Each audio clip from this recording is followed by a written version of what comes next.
Hey everyone, and welcome to this deep dive into mastering observability with Dynatrace Grail and DQL. If you're a developer looking to cut through data noise and gain rapid insights, you're in the right place. We're going to fundamentally change how you think about querying your system's health and performance.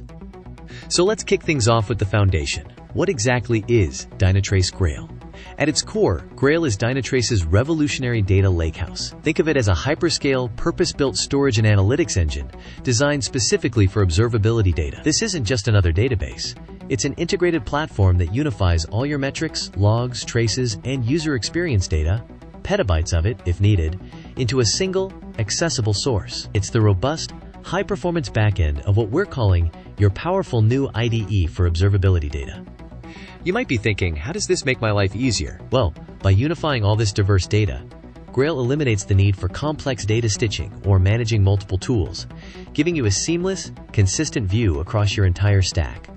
Now, if Grail is the powerful new backend, then DQL, or Dynatrace Query Language, is the intelligent scripting language you'll use within this IDE. DQL is purpose-built to harness the full power of Grail.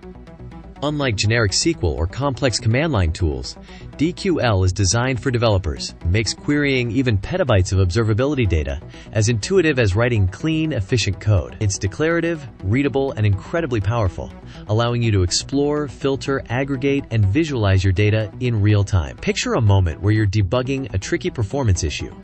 Instead of hopping between a log analyzer, a metric dashboard, and a trace viewer, you write a single, fluid DQL query. It's like having intelligent auto-completion and a powerful debugger for your system's entire state. This drastically reduces your mean time to resolution, letting you focus on building features, not chasing data.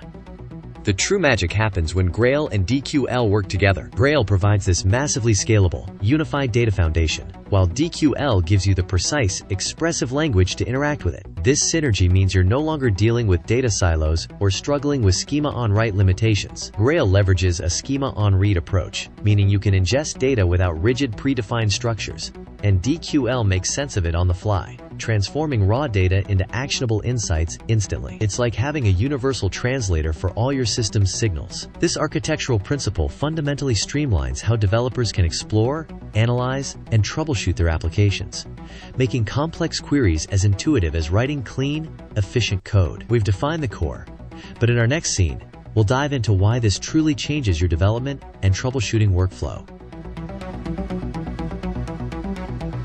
After understanding the fundamentals of Grail and DQL, let's zoom in on what truly matters to you, the developer. How this actually changes your day-to-day work. We've all been there, chasing a bug across disparate log files, metrics, dashboards, and trace UIs. It's like trying to solve a puzzle with pieces scattered across different rooms. With Grail and DQL, that entire experience transforms. You might be thinking, how can it be that different? Well, instead of jumping between tools, all your telemetry data, logs, metrics, traces, events, is in one unified platform. This means rapid, contextual searches that cut straight to the heart of the problem. Your debugging cycles shorten dramatically, allowing you to pinpoint root causes not in hours, but often in minutes. This consolidation isn't just about speed, it's about deeper understanding, which directly impacts your code quality. When you can easily visualize how your code changes affect performance or user experience across an entire distributed system, you start writing better, more efficient code from the outset. In real systems, this shows up when you quickly identify a database query bottleneck introduced in your latest commit, before it even reaches production, simply by running a quick DQL query. This is where Grail truly shines as a powerful new IDE for your observability data, making complex queries as intuitive as writing clean, efficient code. You're no longer just debugging reactively. You're proactively optimizing and building with a full, real-time understanding of your system's behavior. Beyond individual task efficiency, Grail and DQL elevate your entire team's ability to analyze data. Instead of spending cycles manually correlating timestamps or trying to export data from multiple sources, DQL enables you to construct sophisticated queries that aggregate, filter, and analyze data across dimensions you never thought possible. This fosters a culture where data analysis isn't a specialized chore, but an integral, accessible part of development. You can easily share these powerful queries, enabling faster collaboration and a shared understanding of system health and performance trends. It's about moving from reacting to problems to predicting and even preventing them. Now that we've seen the why, let's get into the how. Alright, we've talked about the why, how. Dynatrace Grail and DQL can fundamentally transform your development workflow, much like a powerful new IDE for your observability data. Now let's get our hands dirty. Think of DQL as less a query language and more a data manipulation language that feels remarkably like writing clean, efficient code. You're not just querying, you're orchestrating data flow, transforming raw signals into actionable insights, all within a unified interface. If you're accustomed to piping commands in a shell or chaining methods in an object-oriented language, DQL's structure will immediately resonate. It's designed to be intuitive, readable, and incredibly powerful, making complex observability queries as straightforward as possible. Okay, so you've written your first DQL query, maybe pulling some basic log data or metrics. Now, how do we start making that raw stream of data meaningful? It's like having all the files in a project, but needing to quickly find that one function definition. This is where DQL truly shines, acting as that powerful new IDE for your observability data, making complex queries as intuitive as writing clean, efficient code. We start with filtering. You've seen where, but let's dive a bit deeper. Using filter or where is your primary way to narrow down the noise. Imagine you only want errors from a specific service, or requests that took longer than 500 milliseconds. These commands let you surgically pinpoint exactly the data points you care about, often combined with time-based clauses like last 5 meters, to focus on recent activity. And once you've filtered, Project allows you to select just the columns or fields you need. Think of it like defining a clean interface for your query's output, preventing clutter and focusing your view. But just looking at individual data points isn't always enough, right? Sometimes you need to see the bigger picture. You might be thinking, how many errors did I have in total? What was the average response time for this endpoint? This is where DQL's aggregation power comes into play, primarily through the summarize command. Summarize lets you calculate metrics across groups of data. Want to count all errors? Summarize count. Want the average duration of a transaction? Summarize AVG duration. And the real power comes with the by clause. You can summarize count by service.name, for instance, to get an error count per service. In real systems, this shows up when you're trying to identify which microservice is experiencing the most failures after a deployment, or pinpoint which customer segment is hitting a slow API. Instead of manually sifting through thousands of logs, DQL lets you write a single, clean line of code to get that aggregate answer instantly. It transforms raw data into actionable insights, just like your favorite IDE helps you refactor complex logic into understandable components. Once you've filtered and aggregated your data, the next step is often to make sense of it visually, or to organize it for easier digestion. DQL provides intuitive commands to do just that. Sort allows you to order your results by any field, whether it's by the highest error count, the slowest transactions, or alphabetically by service name. This is crucial for quickly spotting outliers or trends. And for when your queries return a massive dataset, limit is your best friend. It lets you cap the number of results, making your output manageable and performant, especially during initial exploration. But DQL isn't just about raw tables. It's designed to integrate seamlessly with powerful visualizations. You can pipe your DQL results directly into a render command, letting Grail automatically suggest or apply charts, line graphs for time series data, bar charts for counts by category, and so on. This ability to go from raw query to rich visualization, all within the same environment, is incredibly powerful. It means you're not just querying data, you're exploring it dynamically, just as you'd explore code within an IDE. Now that you have these essential DQL commands under your belt, you're ready to tackle some real-world developer problems. Alright, let's get into the trenches. As developers, we've all been there, staring at a painfully slow API response or a sudden, unexplained latency spike. It's like trying to find a needle in a haystack, except the haystack is a sprawling, interconnected microservice architecture, and the needle is hiding somewhere in a nested call stack. Traditional logging can be overwhelming, and distributed tracing often feels like assembling a puzzle with half the pieces missing. But with Dynatrace Grail and DQL, that complex haystack becomes a well-indexed database. You can quickly pinpoint exactly which service, which database query, or even which line of code is introducing that bottleneck. It transforms that frantic search into a focused investigation, letting you identify slow requests and trace them across your entire system to analyze precise response times. And then there are the errors. The dreaded 500s, the inexplicable crashes that only happen in production, or the silent failures impacting a small subset of users. You might be thinking, how do I even begin to untangle that? Without granular data and a powerful query language, you're often left guessing, adding console.log statements, and deploying hotfixes that may or may not address the real root cause. In real systems, this shows up when a particular payment gateway integration intermittently fails, but only for users in a specific region, and only during peak hours. This is where Grail truly becomes like that powerful new IDE for your observability data, making complex queries for these elusive error patterns as intuitive as writing clean, efficient code. DQL lets you filter error logs by context, like specific user IDs or request parameters, and instantly correlate events with full distributed traces, giving you the power to deep dive into exceptions and find the exact culprit. Beyond just fixing immediate problems, developers also need to be mindful of resource utilization. In a world of cloud-native applications and serverless functions, inefficient code isn't just slow, it's expensive. Ever seen unexpected spikes in your cloud bill because a service was consuming far more CPU or memory than it should? Or containers restarting constantly due to misconfigurations?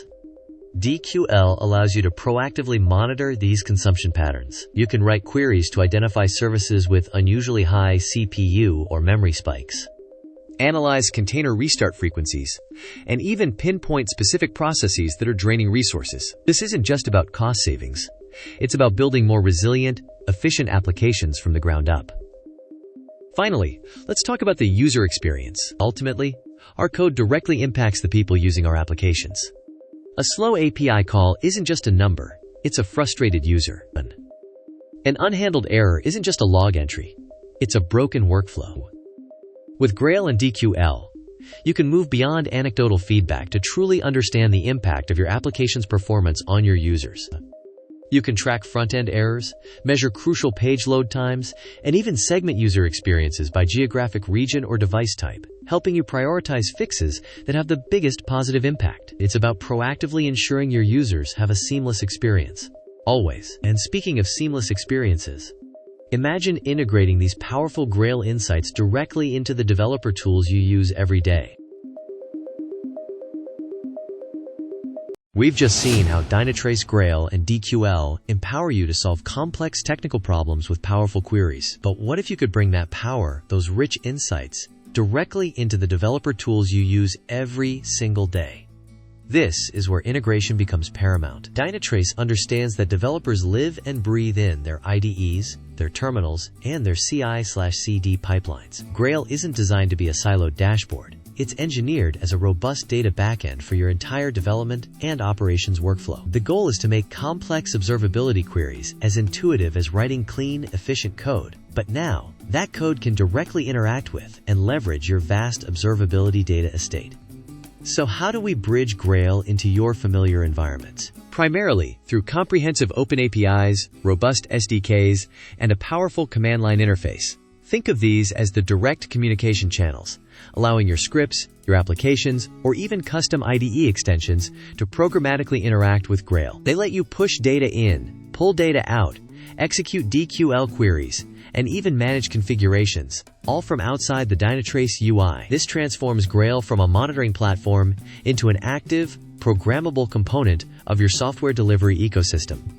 Now, where does this integrated data actually manifest for you? You might be thinking, this sounds great, but where do I begin to apply it?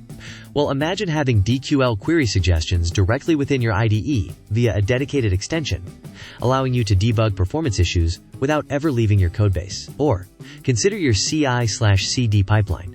In real systems, this shows up when a team wants to automate rigorous pre-deployment health checks. They can embed DQL queries directly into their pipeline scripts to automatically verify, for instance, that there aren't any new error spikes or performance regressions in a staging environment. If a predefined threshold is crossed, the deployment can be instantly paused, preventing potential issues from ever reaching production. It's like having an intelligent, data-driven sentinel built right into your delivery process, powered by Grail's unified data. The real magic, though, is how these integrations fundamentally enhance your daily developer productivity. No longer are you forced to jump between disparate tools, manually correlating logs with metrics and traces, trying to connect the dots. With Grail data flowing into your IDE or your custom dashboards, you gain contextual insights precisely where you need them most, right where you're writing code or reviewing a build. This dramatically reduces context switching, accelerates debugging cycles, and ultimately helps you ship higher quality, more reliable code faster. It truly transforms observability from a reactive chore into an integral, proactive, and deeply integrated part of your development lifecycle, elevating the developer experience. But as with any powerful tool, there are nuances to master. Next, we'll look at some common DQL gotchas and how to skillfully avoid them. Even with DQL as your powerful new IDE for observability data, making complex queries intuitive, there's a learning curve. Like mastering any new language or tool, you'll inevitably encounter quirks. You've probably felt that pang of frustration when a query stubbornly refuses to work, even though it looks right. This isn't a flaw in DQL. It's just part of understanding and mastering any powerful system. Understanding these common gotchas can save you hours of head-scratching, allowing you to avoid them and focus on getting insights. Let's dive into some specifics. One common stumbling block is simply syntax and case sensitivity. DQL is quite precise. For instance, fetch logs is different from fetch logs. Similarly, if you try to filter status error but your data field is actually event.status, your query will return nothing. It's like writing Python and accidentally using Pascal case for a variable when camel case is expected. Another area is data type mismatches. If you're trying to perform numerical operations on a field that's indexed as a string, you'll get unexpected results. Picture a moment where you're debugging a critical production issue, and your query, meant to pull error rates, keeps returning 0, only for you to realize you're trying to compare a string value like 500 with an integer 500. These small details, when compounded, can hide vital information. So how do we navigate these tricky waters? The key is an iterative approach. Start small. Don't write a monster query right away. Begin with fetch logs. Limit 10 to see your data structure. Then, gradually add filters and operations, checking the output at each step. The DQL editor itself is your best friend here. Leverage its autocomplete, error highlighting, and schema suggestions. Think of it as your IDE for observability data, guiding your hand. If a query isn't working, try breaking it down into smaller, simpler commands. Use the parse command extensively to extract and transform fields into the correct data types early on. And always refer to the official Dynatrace DQL documentation. It's comprehensive and your ultimate source of truth. Mastering these small habits will make writing complex queries as intuitive as writing clean, efficient code, saving you countless hours. Next up, let's put your DQL knowledge to the test with a quick check.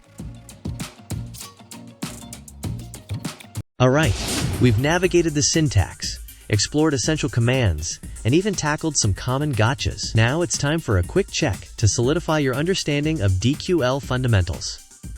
Think of DQL as that powerful new IDE for your observability data, right? Just like you'd open a file or load a project to start coding, you need a fundamental command to bring your data into view. You might be thinking, okay, I need data. How do I get it? If this feels familiar from your coding days, you're on the right track. So here's your question. Which DQL command is primarily used to retrieve raw data from a specific table or data source within Dynatrace Grail? A. Select B. Get C. Fetch D. Query. Take a moment to consider the options. What feels like the most direct way to pull that data into your observability IDE? The correct answer is C. Fetch. The fetch command is your essential entry point. It's how you explicitly specify the particular dataset or table you want to query, much like opening a specific file or module in your code editor. From this foundational step, you then leverage DQL's powerful piping mechanism to chain other commands, filtering, aggregating, or transforming that raw data, just as you'd refine and build upon initial data structures in your favorite programming language. Mastering fetch is crucial because it's the gateway. It sets the scope for all subsequent operations in your query. ensuring you're working with the exact data context you intend. It's truly where your journey into querying the vast ocean of observability data in Grail begins. Next up, let's explore how you can continue to build on this foundational knowledge and truly make DQL a powerful tool in your developer arsenal. We've journeyed through the fundamentals of Dynatrace Grail and DQL, seeing how this powerful duo can truly transform your observability workflow. You've gotten a taste of its potential, making complex queries as intuitive as writing clean, efficient code in your favorite IDE. But where do you go from here? The real mastery comes with practice and collaboration.